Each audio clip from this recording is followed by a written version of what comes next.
Estamos ao vivo. Boa tarde aos nossos ouvintes, internautas. Estamos hoje aqui, dia 13 de junho, com a professora Kátia Antônia, tentando recuperar o tempo perdido, né, Kátia? Porque na sexta-feira ela teve uma... Eu nem falei do que se tratava, mas agora eu já posso dar essa notícia. É que ela teve que... Ela é da UERJ, né? E pró-reitora da UERJ, e ela teve que ir numa atividade lá em Cabo Frio, depois ela pode até explicar, em que esteve até o governador do estado do Rio, né? Então, boa tarde, Kátia, seja bem-vinda, né? Antes tarde do que nunca, não é mesmo? E eu quero te apresentar, antes de você começar a falar, só rapidinho, que você é do Departamento de Geografia e fez também o teu curso, a formação na FFP, né? E na UERJ, no CNPq também. Você teve à frente do Departamento de Extensão nos últimos 4 anos. Mas eu estou bem mais interessado do que falar da tua vida acadêmica, de repente você completa, falar de você como escritora, né? Com tantos livros publicados. Eu acho que, pelo menos, eu vi a capa de uns 9, se não me engano. E eu até quero dizer para as pessoas aí quais são os títulos desses livros. Né, Cris? Você vai mostrar os livros?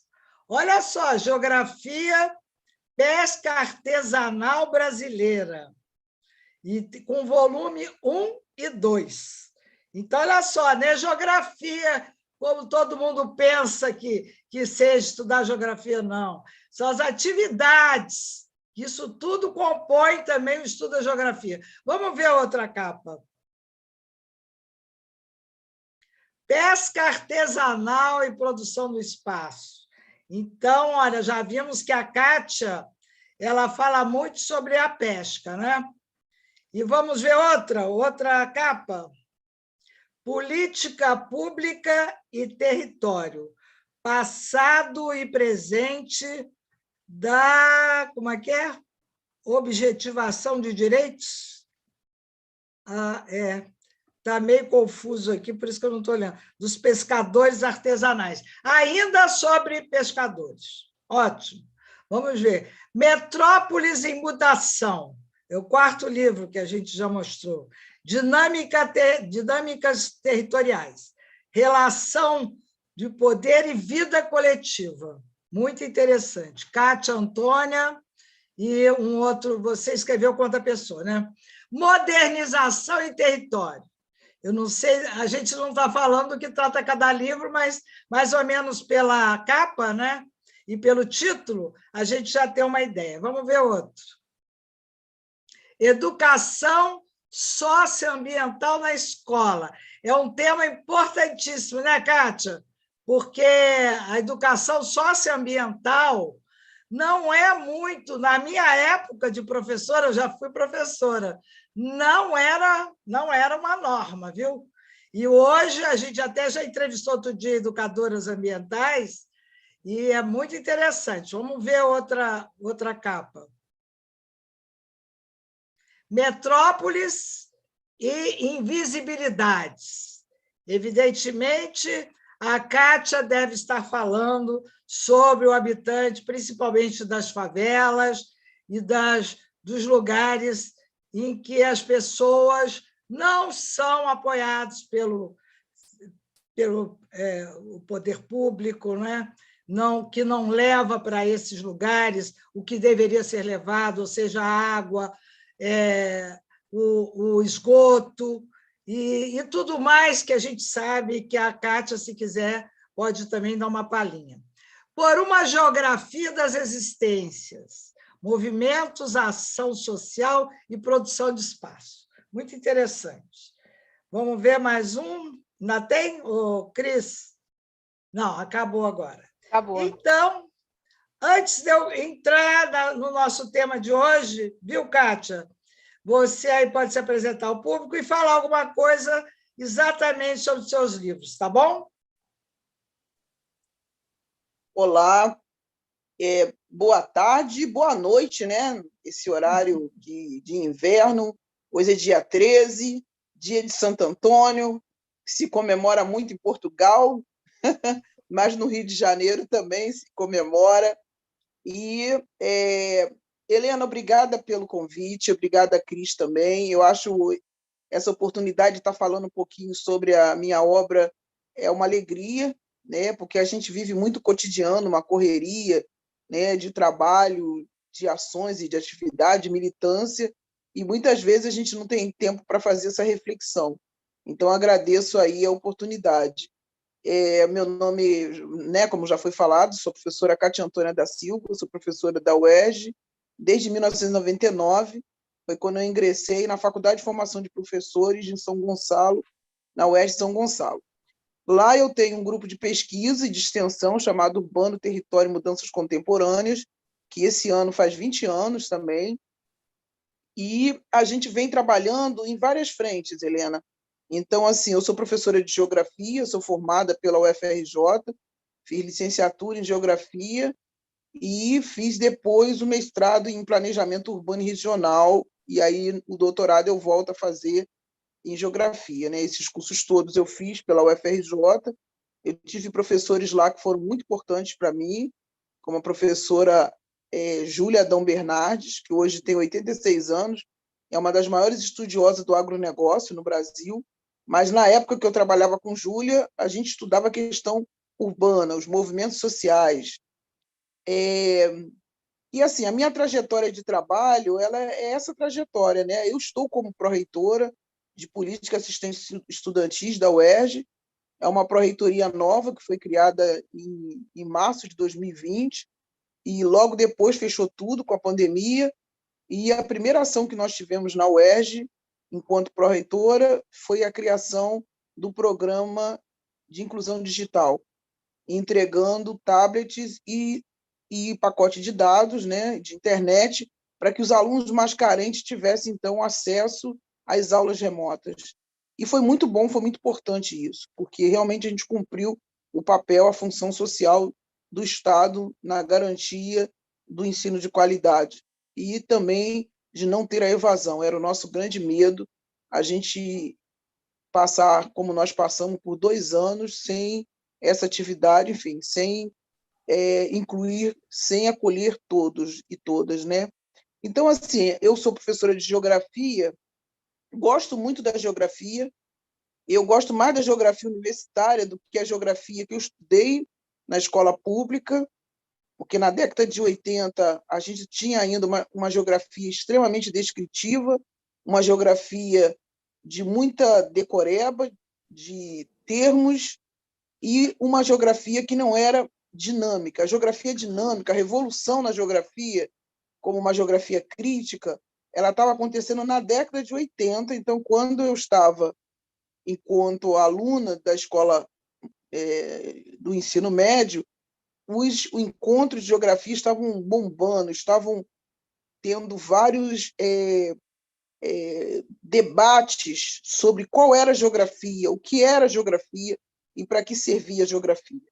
Então, quando eu entro em 1984 na UFRJ, foi muito engraçado, Helena, que o debate era exatamente esse. Afinal de contas, o que é a geografia? E aí, no primeiro dia de aula, eu fiquei muito aborrecida com os professores. Eu falei, meu Deus, se ele não sabe o que é geografia, como é que eu que vou saber? E aí isso foi uma questão central, foi uma questão central, e é uma questão que a gente se pergunta até hoje. Então, os meus livros, o meu trabalho intelectual, o meu trabalho de pesquisa, de ensino, de extensão, é esse diálogo permanente de qual é a geografia que a gente quer. E a geografia que a gente quer, Helena, é uma geografia crítica, é uma geografia sensível ao outro, é uma geografia que busque mostrar os mundos, os diferentes mundos, que busque mostrar as invisibilidades, né? E o que acontece? Ao longo da minha trajetória, eu fazendo mestrado em planejamento urbano e regional, eu me tornei especialista no tema da geografia urbana, que era um tema que eu sempre estudei, mesmo quando eu fazia graduação e tinha uma bolsa de iniciação científica. Eu gostava de estudar a cidade, eu tenho uma paixão pela cidade. Circular pela cidade é uma das coisas mais fantásticas e eu amo muito isso, né? Quer seja essa cidade que a gente circula a pé, mas por meio de transporte, mas sobretudo a cidade a pé, essa cidade do encontro. E a pandemia ela mostrou para nós uma outra cidade, né? O centro ali, até hoje, o centro do Rio de Janeiro, ele não conseguiu se recuperar totalmente em função da pandemia, de todo o isolamento que houve. Então, assim, os meus textos expressam isso. Então, assim, para conversar com você, eu vou falar com você um pouco sobre vamos dizer assim, as 3 frentes de trabalho que, na verdade, elas são frentes que têm os livros, os textos como produto. Então, assim, o livro nada mais é do que o produto de um trabalho coletivo. E aí eu não posso deixar de falar da importância do financiamento público, a importância das agências de pesquisa. Então, eu gostaria de agradecer aqui publicamente também, né, ao apoio que a Universidade do Estado do Rio de Janeiro tem dado por meio das bolsas de pesquisa, bolsa de extensão aos nossos alunos, a bolsa de pró-ciência para os professores, assim como ao CNPq, o CNPq é um órgão muito importante, é um órgão de desenvolvimento da ciência e tecnologia no Brasil, que hoje vive uma crise muito forte em função do desfinanciamento, mas é um órgão que ele ajuda a projetar e a fomentar o desenvolvimento da pesquisa no país. A gente sabe que sem financiamento público a pesquisa não anda. E isso não é só no Brasil, isso é no mundo inteiro, porque existem aquelas pesquisas que são financiadas pelo mercado, mas nem toda pesquisa é financiada pelo mercado. Nem tudo é de interesse para ser vendido. E muitas vezes aquela pesquisa que está a longo prazo sendo feita, ela precisa do financiamento público exatamente para que ela possa dar frutos lá na frente. A gente vê isso tanto na área da saúde, na área das ciências humanas, na área das ciências e tecnologias, a importância de que um país forte é um país que faz investimento forte em desenvolvimento em ciência e tecnologia. Então, agradeço também a FAPERJ, a Fundação Carlos Chagas de Amparo à Pesquisa, do Rio de Janeiro, é uma fundação que tem financiado muitas pesquisas e que tem ajudado a alavancar no estado do Rio de Janeiro, para todas as universidades, o financiamento de pesquisa, de atividade de extensão, de atividade nas escolas, e até de atividades específicas, sabe? Como no tema, como são os projetos temáticos. Eu gostaria também de agradecer, Helena, a todos aqueles companheiros que, de certa maneira, trabalham conosco, né? Então, assim, aos professores que dialogam e que a gente faz muita publicação em rede, e também aos movimentos sociais. Os movimentos sociais têm um papel importante, junto com as universidades, junto com os pesquisadores, na luta por direitos, na luta pela visibilidade dos problemas, na busca de soluções dos problemas. Então, os movimentos sociais são um braço importante nesse diálogo, nesse trabalho, né, junto às universidades e junto ao poder público também. Então, assim, então, na primeira frente de trabalho, eu começo fazendo os estudos no campo da metrópole. O que é a metrópole? A metrópole é um conceito que se trabalha muito no âmbito da geografia, mas não só no âmbito da geografia. A sociologia também trabalha o conceito de metrópole, a economia. A metrópole se refere à O aglomeração de cidades. urbanismo, né? A arquitetura O urbanística, urbanismo, né? Isso, exatamente, exatamente. Arquitetura, urbanismo, mesmo as engenharias, de certa maneira, também trabalham. E por que que... Então, assim, eu começo fazendo estudo do urbano, né, como eu já falei para você, desde a minha iniciação científica na UFRJ, que eu estudava as áreas de favela, sobretudo as favelas na Zona Oeste que estavam sendo criadas na década de 80. Então, a gente estudava esse fenômeno. E depois, quando eu ingresso no concurso da UERJ, eu ingresso na cadeira de Geografia Urbana e eu vou, então, estudar a questão das metrópoles, e, sobretudo, a metrópole do Rio de Janeiro, nos contextos relacionados com o trabalho.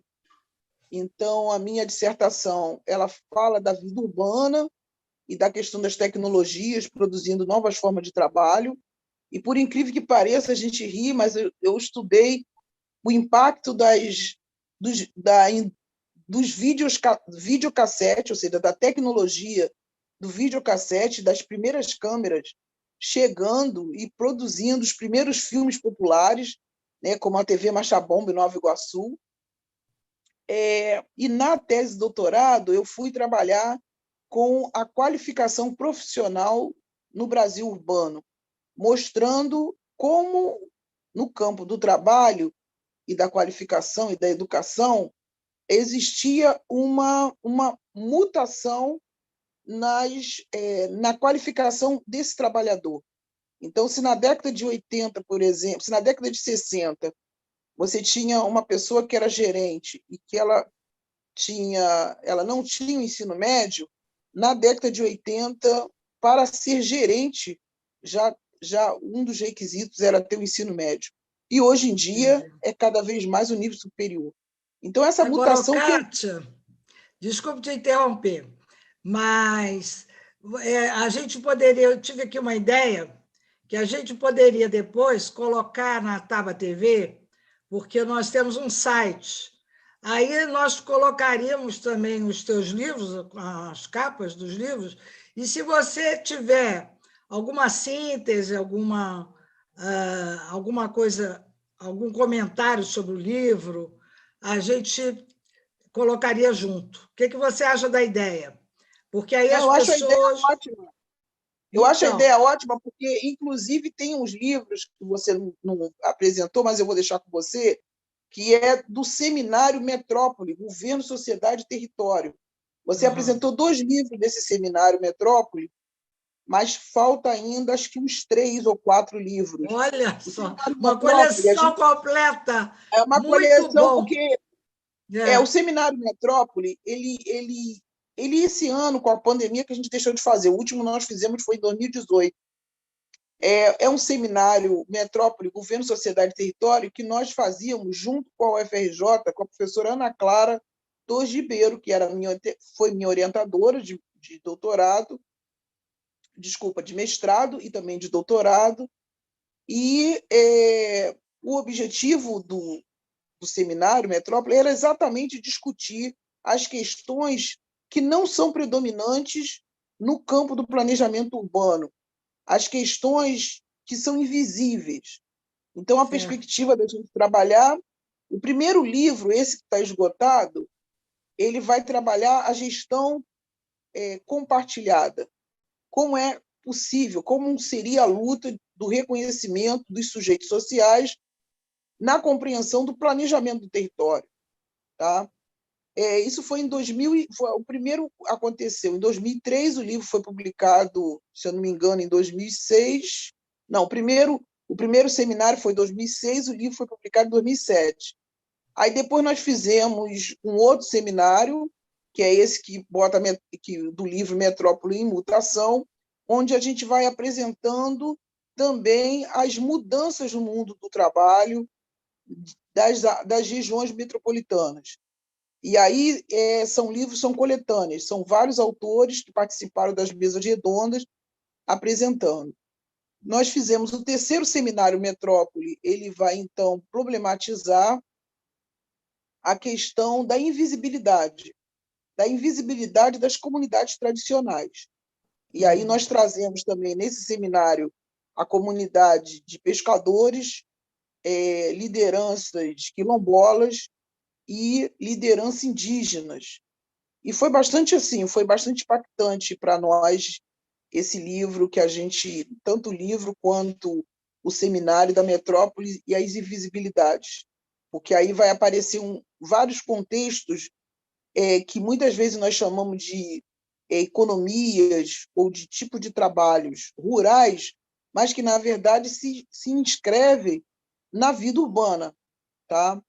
E aí, nesse contexto, Helena, esse tema, metrópole, é um tema que a gente continua trabalhando, mas a gente vem agora dialogando essa dimensão da metrópole com os conflitos ambientais. Tá? Então, nós já tínhamos visto algumas questões em relação à expansão de grandes empreendimentos nas áreas de comunidades tradicionais, e a gente foi aprimorando.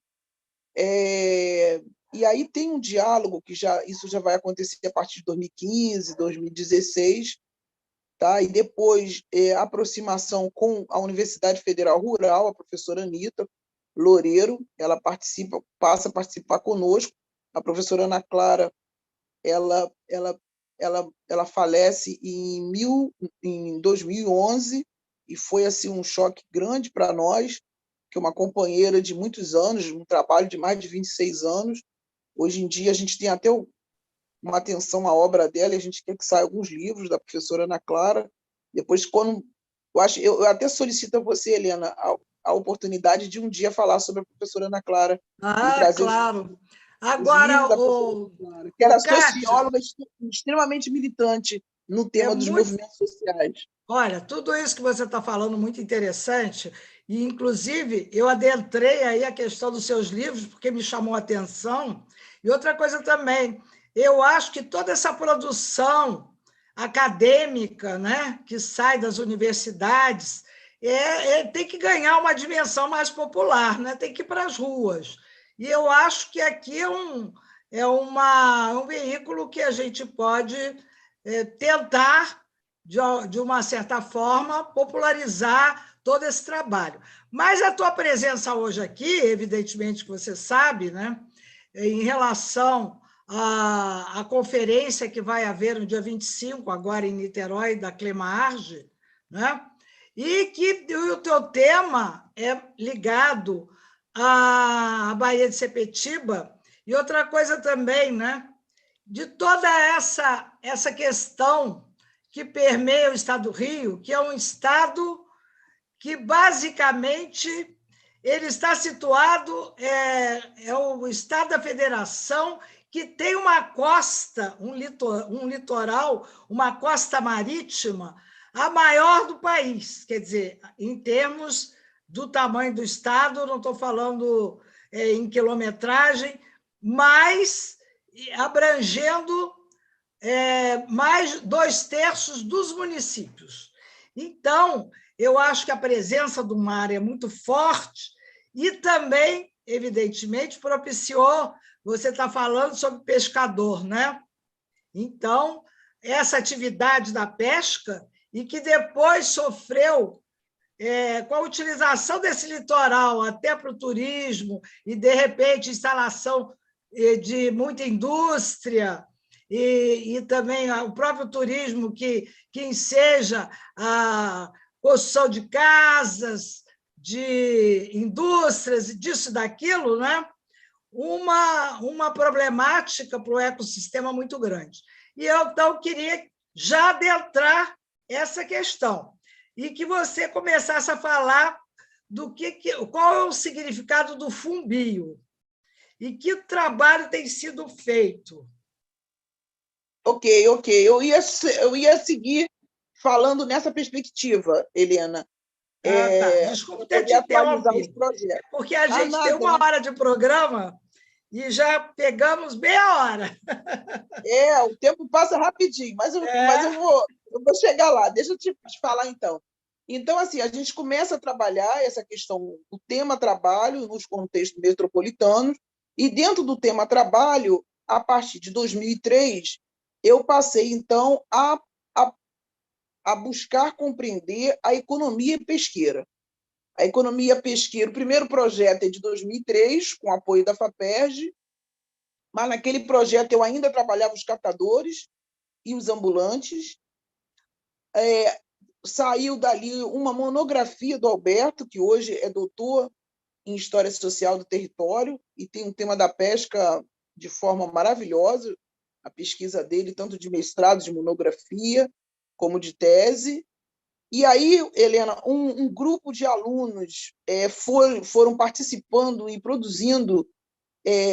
Eu passei a orientar vários alunos de monografia, mestrado e doutorado, né, que dão suporte para a própria pesquisa nossa. E, assim, eu comecei trabalhando a Baía de Guanabara. Então, eu comecei trabalhando o estudo do circuito produtivo em contexto metropolitano, mas com ênfase na Baía de Guanabara.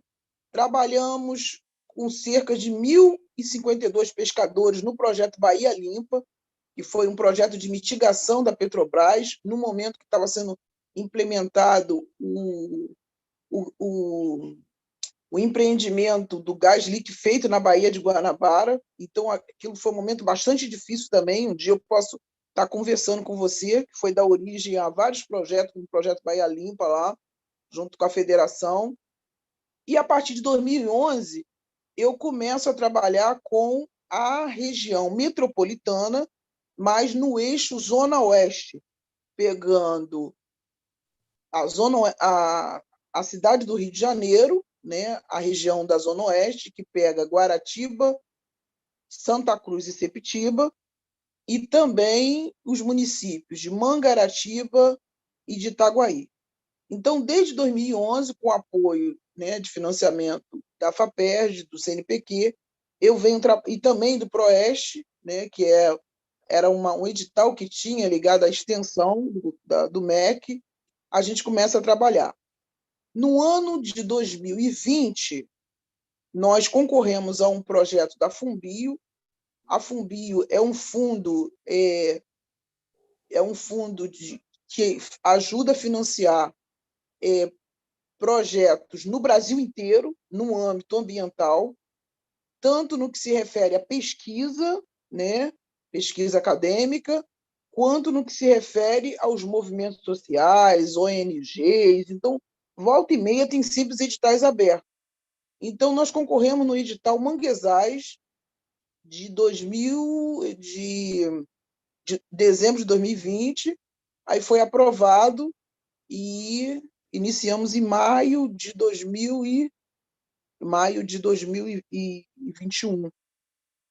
Esse projeto, denominado Observatório Socioambiental da Baía de Sepetiba, ele agrega uma estrutura muito grande, ele agrega outras universidades, não é só a UERJ, é a UERJ, junto com a UFRJ, por meio da professora Carla Madureira, professor Rafael Brandão, são professores da área de cartografia que vêm nos ajudando a mapear. Estamos fazendo um mapeamento participativo com a participação dos pescadores, pescadoras, das comunidades costeiras, também marisqueiras. E o objetivo do observatório é exatamente o nome, como diz o nome, observatório, um lugar de organização das informações sobre a Baía de Sepetiba. A gente conseguiu, depois de muito tempo, desde 2016, a gente tinha um projeto de termos uma plataforma, então a gente conseguiu criar um aplicativo. Esse aplicativo, depois eu vou passar para Helena, que ele tem como objetivo da população. Estamos começando com os pescadores, comunidades que vivem no mar, mas é um projeto para todo mundo que mora na Zona Oeste poder estar encaminhando ocorrências, quer seja ela de denúncias, quer seja ela de ocorrências de problemas, como sendo de soluções também, né, de soluções de beleza. Por quê? Porque a Baía de Sepetiba, ela, do ponto de vista da lógica do desenvolvimento, e é um desenvolvimento perverso, porque é um desenvolvimento fundamentado numa lógica de produzir zonas de sacrifícios, racismos ambientais e de produzir mais poluição. E, assim, isso é muito ruim, Você porque... pode dar exemplos específicos para ficar bem objetivo? Porque, assim, o que acontece? A Baía de Sepetiba, ela foi projetada na década de 60 para ser uma área industrial de indústria pesada, ou seja, uma área de indústria fordista, que são indústrias de base. Ao mesmo tempo, seria uma área que faria parte de um ponto importante do desenvolvimento regional. O conceito de desenvolvimento regional, Helena, é um conceito que se trabalhava muito na geografia e na economia, onde se acreditava que os espaços deveriam ter implementação de modernização, a necessidade de descentralizar e desconcentrar o processo de industrialização, que era muito concentrado na Zona Norte, no caso do Rio de Janeiro, mas na Zona Norte.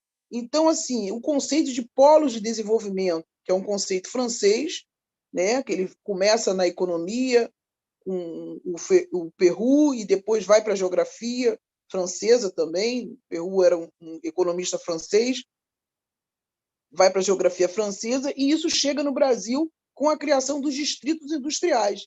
Então, foi criado o Distrito Industrial de Santa Cruz, de Campo Grande e de Palmares. Desses três, o distrito que mais se expandiu foi o distrito de Santa Cruz, que hoje tem várias indústrias. Lá foi implementado Furnas, que foi a primeira termoelétrica do Brasil, a Casa da Moeda, e a gente vê, então, a partir da década de... A Uingá, que era uma empresa altamente poluidora e que deixou lá um passivo monstruoso, né, com altos indicadores de poluição que existe até hoje. Os estudos, por exemplo, do professor Mauro Gerardi, da UERJ, mostram isso. E, ao mesmo tempo, uma área, sobretudo aquela área de Santa Cruz, Sepetiba, uma área de chegada de moradores, de novas residências, de conjuntos habitacionais, de população que eram removida das favelas da Zona Sul e do Centro.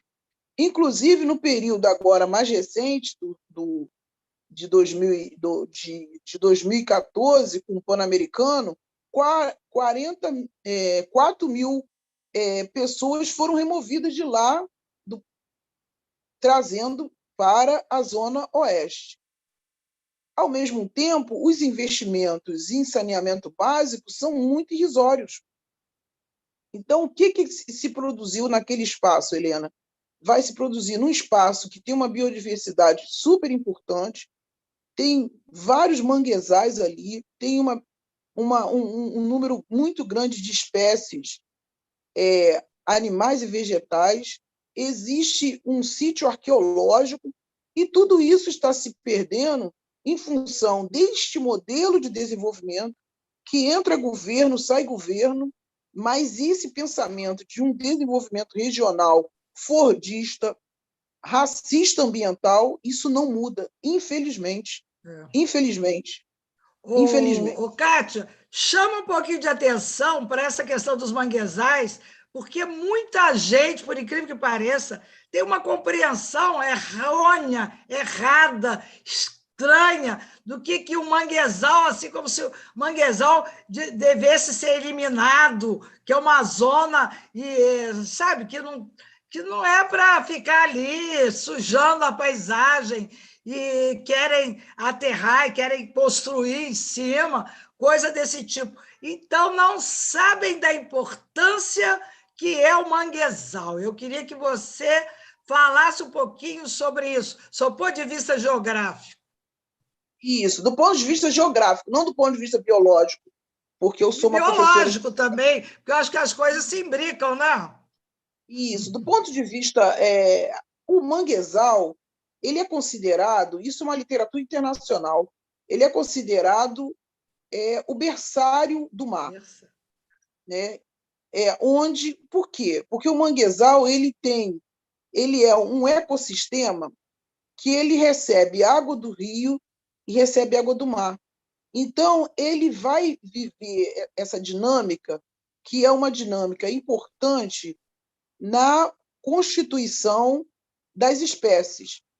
a gente sabe que existe um processo que se chama de cadeia, né? Daquela cadeia ecológica, daquela cadeia. A gente fala do boto. Ah, mas o boto, para chegar ao boto, você tem uma série de espécies que vão ali, uma espécie se alimentando da outra. Então, o manguezal ele é um lugar importantíssimo para a alimentação dos peixes, e os peixes, por sua vez, vão alimentar os botos, os animais maiores. O manguezal também ele tem um papel importantíssimo na disseminação dos pássaros. Então, existem pássaros ali de espécies extremamente importantes, dos caranguejos, dos siris e de outros animais que vão, então, compor esse berçário. Então, assim, aqueles espaços que não têm manguezais, eles são mais pobres de espécies pesqueiras. A não ser se aquele peixe é um peixe que ele é um peixe como é que a gente fala? Existe o peixe demersais, né, que eles chamam dos demersais, e existem os peixes que são aqueles que são os migratórios, como a tainha. A tainha ela vem do sul do Brasil, ela vem, na verdade, lá da Argentina, subindo, chegando até o sul da Bahia, mas não tem chegado ao sul da Bahia em função aí das matanças, enfim, dos procedimentos de pesca ilegal que tem acontecido. Mas a tainha, por exemplo, era um peixe que a gente via no mês de maio entrando na Baía de Sepetiba. Mas existem outros peixes, Helena, que são peixes locais, eles dependem, eles ficam ali naquela região. É o caso do robalo, que é um peixe extremamente delicioso, é um peixe com alto valor econômico, em termos de captura da Nutritivo pesca, também, né? nutritivo, mas, ao mesmo tempo, é um peixe que vive ameaçado em função não só da pesca, porque as pessoas falam muito da pesca, mas também das condições da qualidade da água. Então, assim, é muito importante o cuidado com os manguezais, a manutenção dos manguezais e a melhoria da qualidade da água desses manguezais. A gente tem feito algumas pesquisas, a professora Karen está fazendo a pesquisa ainda, não temos o resultado, mas ela vê uma baixa oxigenação nas águas, que está relacionado com uma série de fatores, como a questão do esgoto, a questão da poluição química, né, nas águas. Então, assim, o manguezal, ele aparentemente ele pode nos parecer feio, assim, quando você vê os sedimentos. Mas o manguezal ele é composto por sedimentos finos, por essa presença permanente, né, de uma água salobra, das marés, e eles, na verdade, eles sempre vão se expandir perto de um rio. Então, assim, eu conheci manguezais na Bahia também, são maravilhosos, no sul do Brasil, na região de Santa Catarina, região no sul de São Paulo, na região da Bahia, e as comunidades pesqueiras, comunidades tradicionais, elas vivem e dependem do manguezal também. Então, por exemplo, os coletores de caranguejo, lá, né, mais próximo aqui da gente, da Barra de Guaratiba, eles dependem de um manguezal sadio. O manguezal precisa estar sadio, a qualidade dessa água precisa estar boa para que os animais possam se proliferar e possam, então, garantir a alimentação dessas comunidades, mas sabendo também o quanto que essa coleta ela precisa ser monitorada também, né? Porque, assim, muitas vezes a comunidade, aquele que depende, que o pai era coletor, o avô era coletor, eles têm um cuidado muito maior com os manguezais ou com a coleta do caranguejo ou do siri do que as populações urbanas, porque eu vejo isso, Helena, muita gente que vem da cidade, que vem do urbano, e que vai lá na Barra de Guaratiba e pega o manguezal e bota uma redinha, que é um negócio extremamente danoso na casa, nos ninhos, aonde o animal ele entra e depois ele não consegue sair, e isso vai gerando uma série de problemas, além do problema dos grandes empreendimentos, da poluição.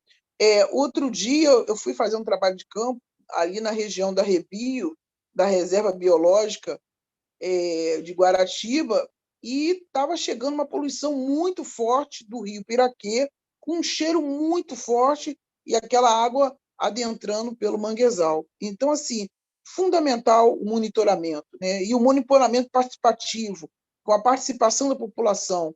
É isso que está escrito, inclusive, na nossa Constituição, na Constituição de 88, no sentido aí dos conselhos, das comissões, enfim, da participação social.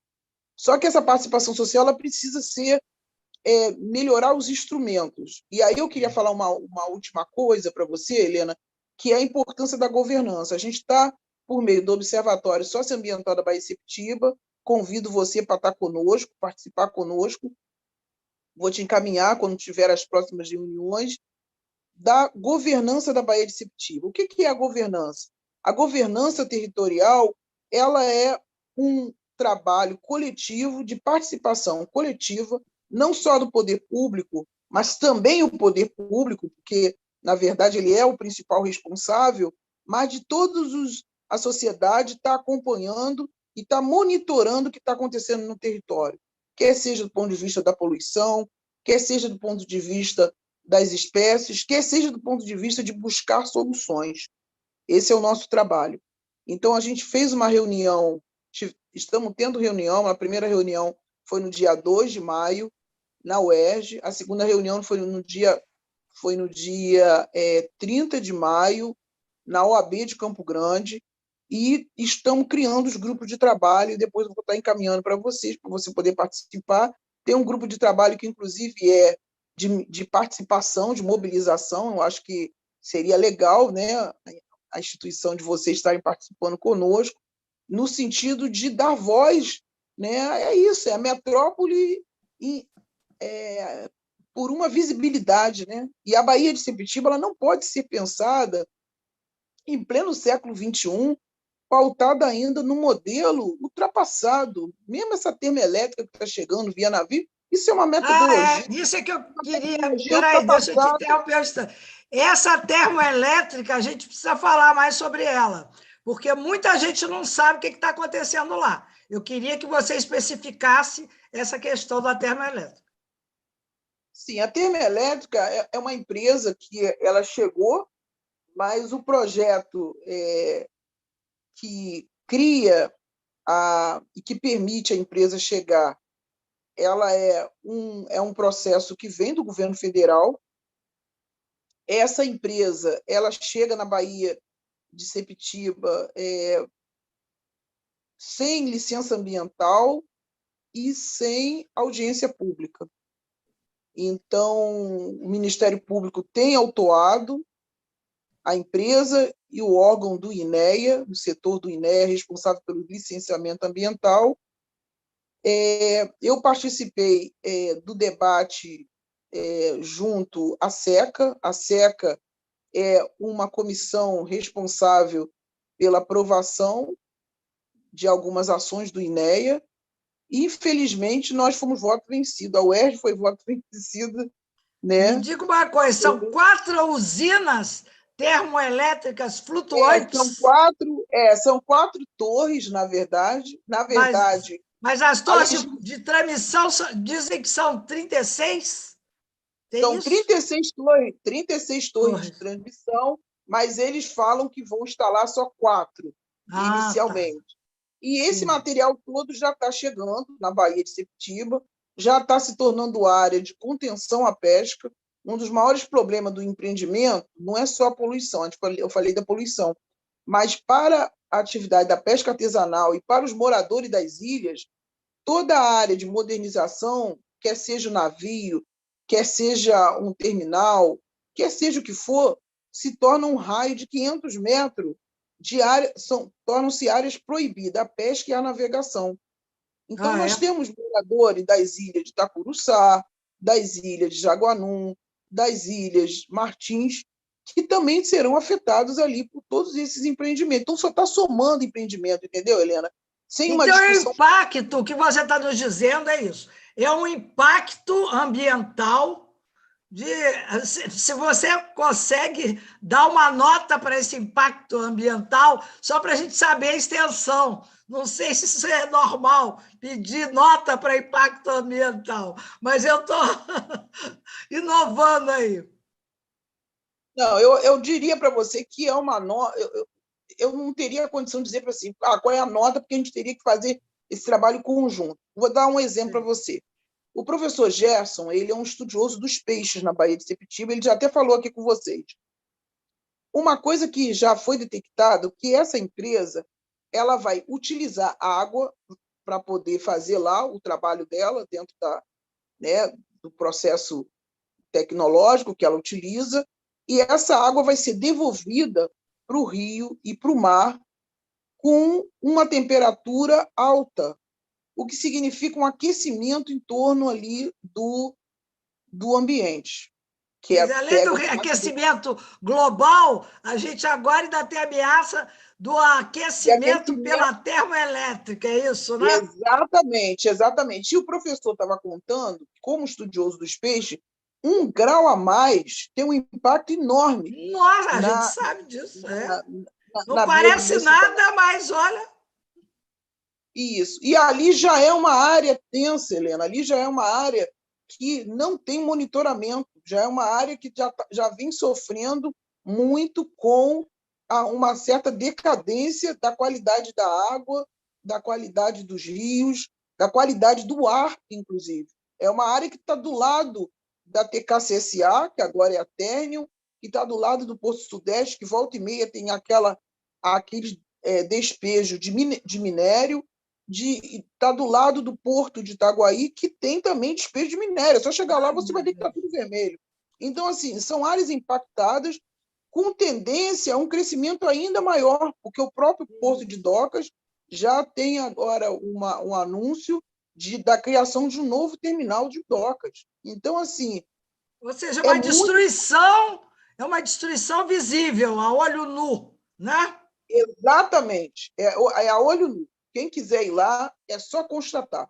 Não estão aqui fazendo nenhuma teoria, não é nenhuma, né, sabe, não é nenhuma... Teoria da conspiração, muito menos, né? Nada mas disso. Me diga uma coisa, mas em que medida a população está sabendo de tudo isso que está acontecendo? A população não está sabendo de tudo isso que está acontecendo. Ai, meu Deus do céu! Na verdade, Por que Helena, não? Quem mais está sabendo disso são as comunidades que vivem no mar e que estão vendo o processo de modernização chegar, estão vendo as dragagens acontecer. Está acontecendo 2 dragagens, uma em torno da termoelétrica e outro para aprofundamento do canal do navio, ali naquela região. Então, assim, a população urbana, essa população que não está na beira do mar, essa população que está nos trabalhos urbanos, essa população não está sabendo de nada que está acontecendo. Tá? Então, assim... Mas como a gente pode divulgar isso tudo que você está falando? Eu acho que é muito importante a mobilização social, Helena. Tanto lá como a gente vai fazer na Praça 15, dia 29, mas de ter mobilização também nos espaços dos municípios da Zona Oeste, Campo Grande, Santa Cruz, Pedra de Guaratiba, Itaguaí e Mangaratiba. É muito importante que a população saiba sobre isso. Porque e agora, o que acontece? no dia 25, na Clemarge, o que pode se... Que moção nós podemos levar? Porque você sabe que a Clemarge ela vai trabalhar muito com moções, né? Quer dizer, uma determinada região que está sofrendo um impacto XYZ, leva a sua moção, explicando assim rapidinho, né? De maneira meio sintética, né? Qual é o que está acontecendo, qual é a história, qual é o impacto. Perfeito. E aí pedir uma... Quer dizer, veja bem, a moção é exatamente para aquele ponto ali, está tendo um foco de luz em cima daquele ponto, e se discutir naquele momento o que tem que ser feito. Quais são as iniciativas a serem tomadas? Porque não adianta só discussão, não é mesmo? Não É adianta a gente verdade. discutir. A gente tem que Esse é o princípio discutir e e atuar. solucionar. Isso. A Solucionar e atuar. solucionar. E solucionar. Como nós vamos agir? A Isso. discussão tem que vir acompanhada da ação. Sem ação não há solução. Não há solução. E o Então, objetivo, por isso, o objetivo da governança, Helena. A gente está criando os grupos de trabalho e a ideia é exatamente fazer o diagnóstico e propor as soluções, com a exatamente. participação social, com a mobilização, e quero, desde já, contar com você para fazer esse trabalho conjunto. Gostaria muito de contar com você, com a sua instituição, para a gente fazer esse trabalho conjunto. Não, nós temos uma coisa muito simples, né? Que é a Taba TV, que é só para divulgar, né? E eu estou fazendo parte da Clemarge justamente porque a Clemarge nos chamou para ajudar a divulgar toda essa ação. E a Clemarge, quer dizer, ela é um fórum muito mais amplo e que tem muito mais recursos. Eu sou uma abelhinha, mas essa abelhinha quer ajudar também, né? Um passarinhozinho que está lá querendo, com o seu biquinho, apagar o fogo da floresta. Mas eu acho que a gente tem que unir forças, né? Então, nós temos que unir forças. Exatamente, Helena, Por eu isso, acho que eu é não isso. queria deixar que chegasse a data da Clemarge, lá a conferência, o dia 25, que vai ser em Niterói, né? E porque a gente tem que levar uma moção para lá e tem que falar sobre a Baía de Sepetiba. E eu estava há mais de um mês que eu estou perseguindo vocês, né? Para virem aqui para a gente ver o que a gente faz, né? Como é que nós Isso. vamos mobilizar aí o pessoal da Baía de Sepetiba, não é? Então, vamos fazer uma reunião sobre isso. Vamos ver se na semana que vem, no dia 20 ou 21, a gente faz uma reunião e eu trago os pescadores, trago as comunidades, as mulheres, para a gente se mobilizar. Pode ser?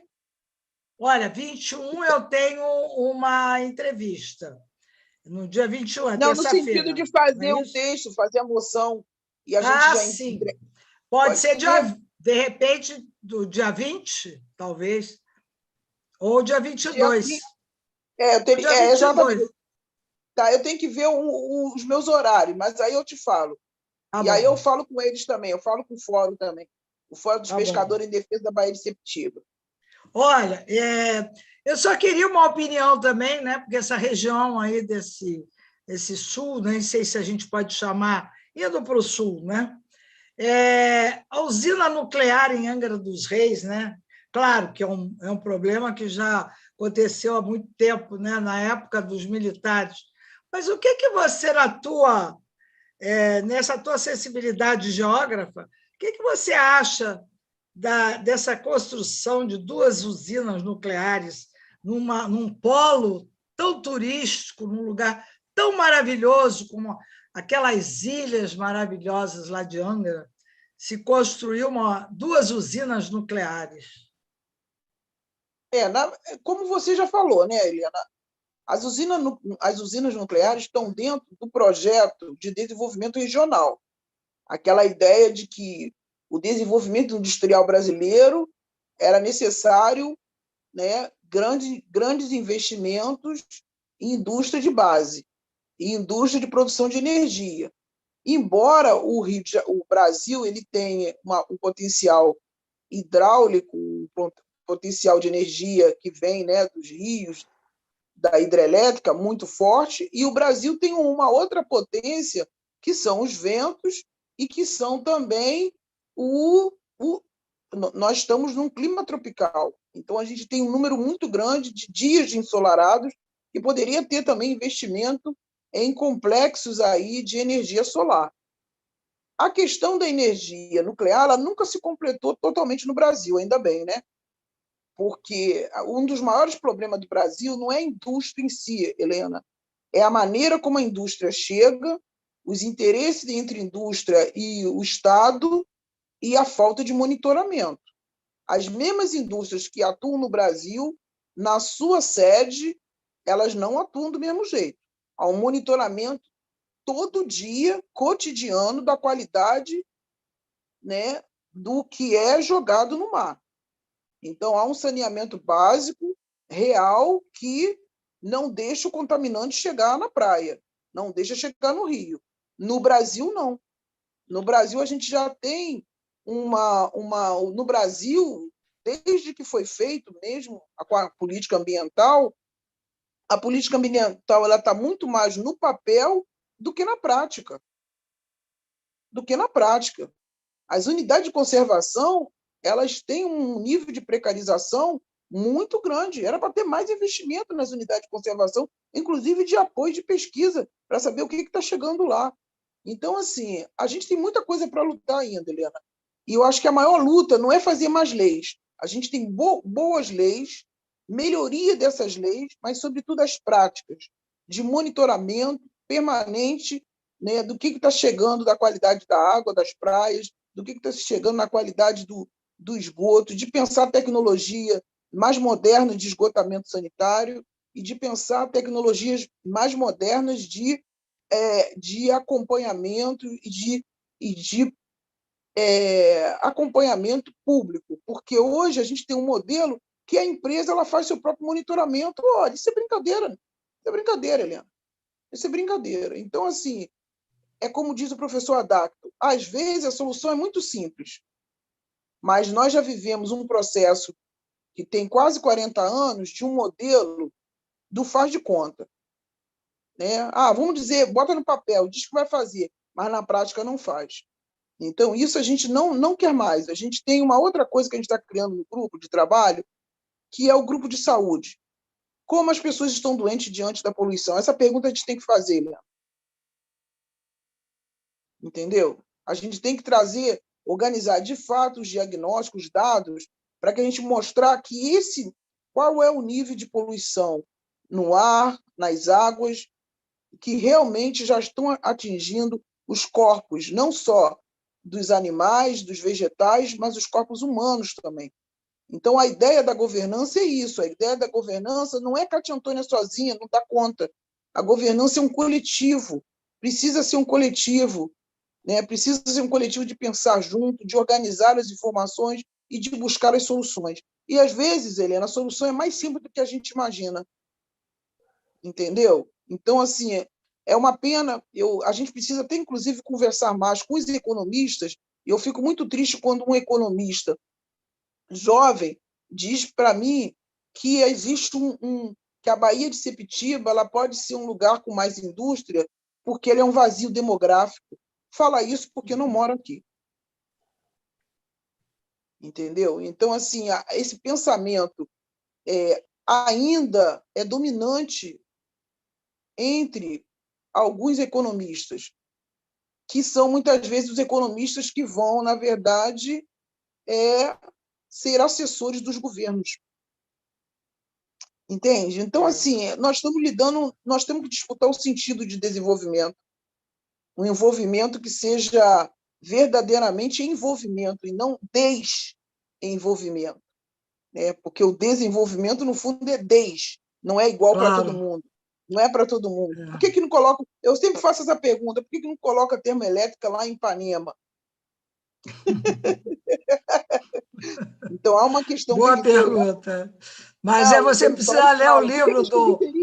Né? Por que as periferias têm que ser periferias, né, Helena? Não pode ser lugares... Mas você precisava ler o livro do Paulo Nogueira, Paulo Batista Nogueira, e que ele, no meio do livro, ele fala o Brasil não cabe no quintal de ninguém. O nome do livro é esse, é bom, né? O nome já é bem sintomático. Mas ele fala mal, ele é economista, né? Então ele pode falar mal de quem? Dos economistas. Então ele, não, infelizmente, ele a gente não ainda poupa, sabe? Com raras exceções, eu acho que o economista está sendo muito mal preparado, porque ele não tem uma formação para realmente ter um instrumental na mão para desenvolver um país para todos, né? Exato. Então, e falta aqueles estudos da chamada economia regional, Helena, em que os economistas saíam para fazer trabalho de campo. Porque uma coisa é eu falando aqui com você, a outra coisa é dizer, Helena, vamos pegar o barco, Vamos lá ver? E quando a gente vai ver, Helena, é muito pior do que a gente está falando. Isso que é triste. Ao mesmo tempo que você tem uma Bahia que é linda, você tem os botos, você tem a tartaruga, entendeu? Então, assim, tudo isso, se esse modelo Em continuar, risco, tudo isso em risco, né? tudo isso em risco, é isso.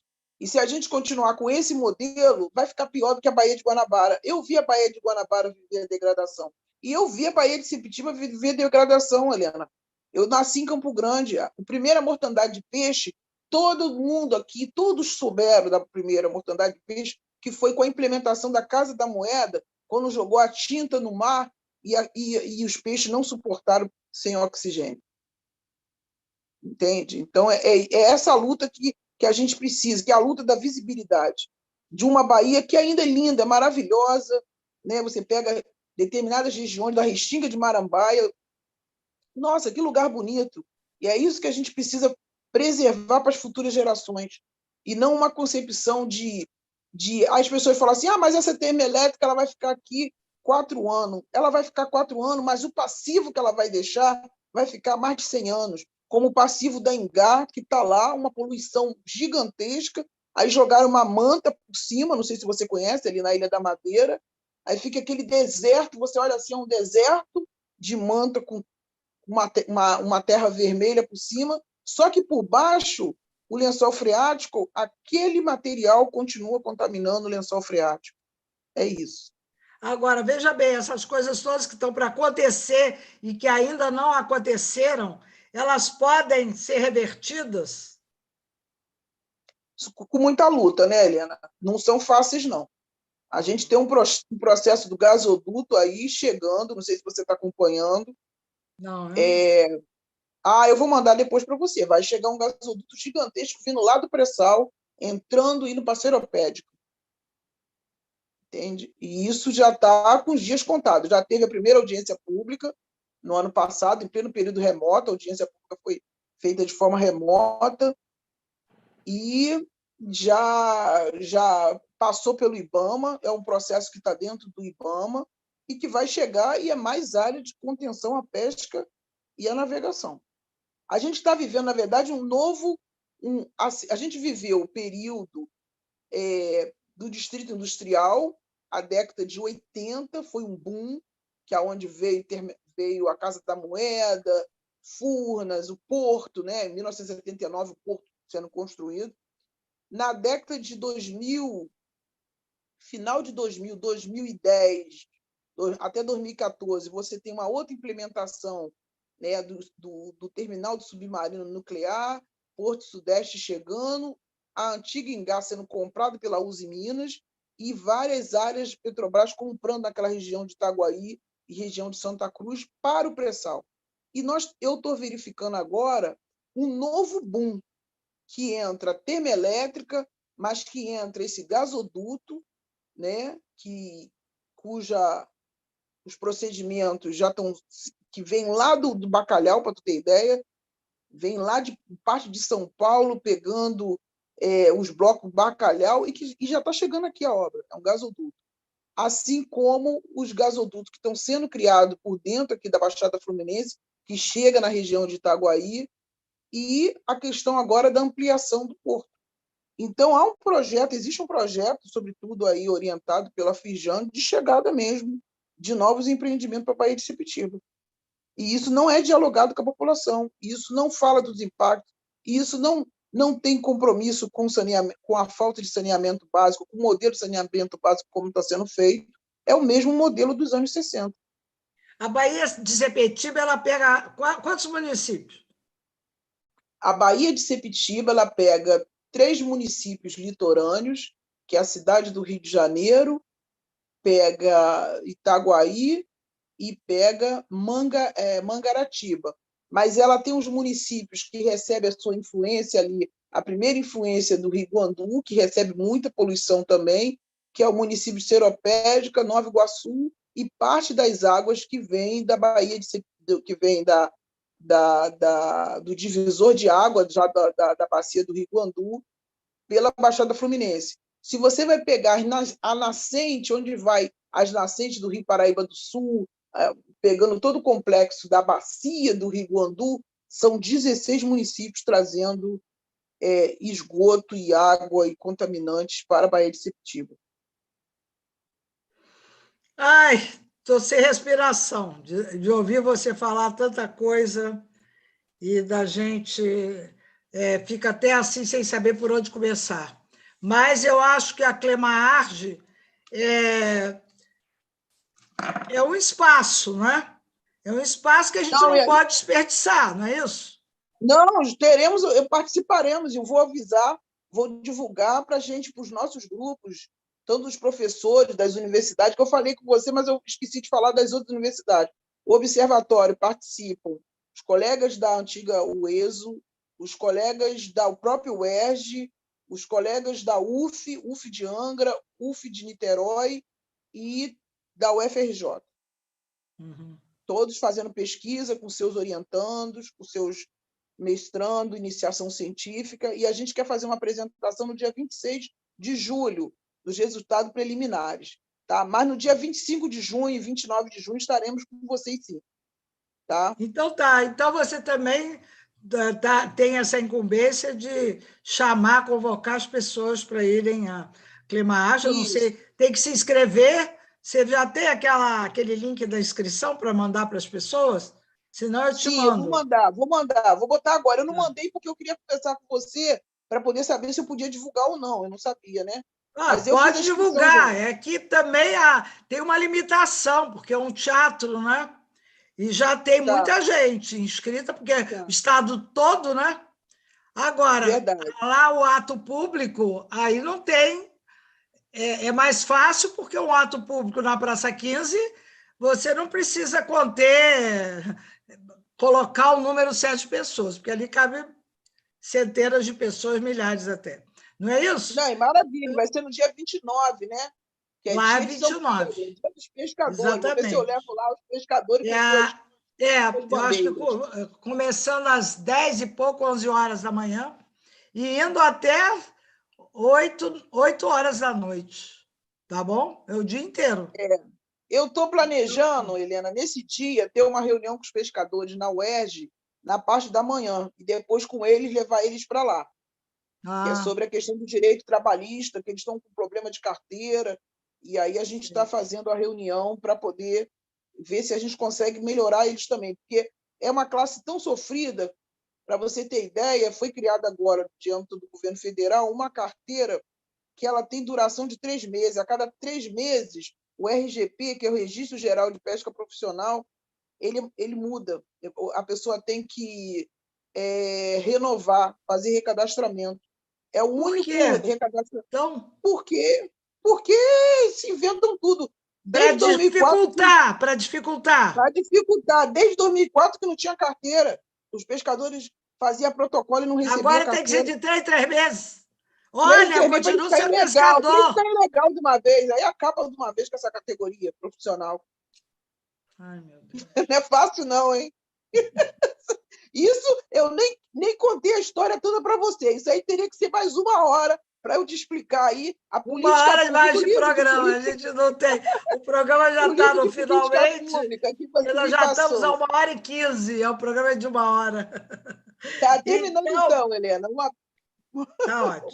Tá bom. Eu agradeço a tua participação. Dá um abraço da Sandra. Tá, obrigada. Tá bom.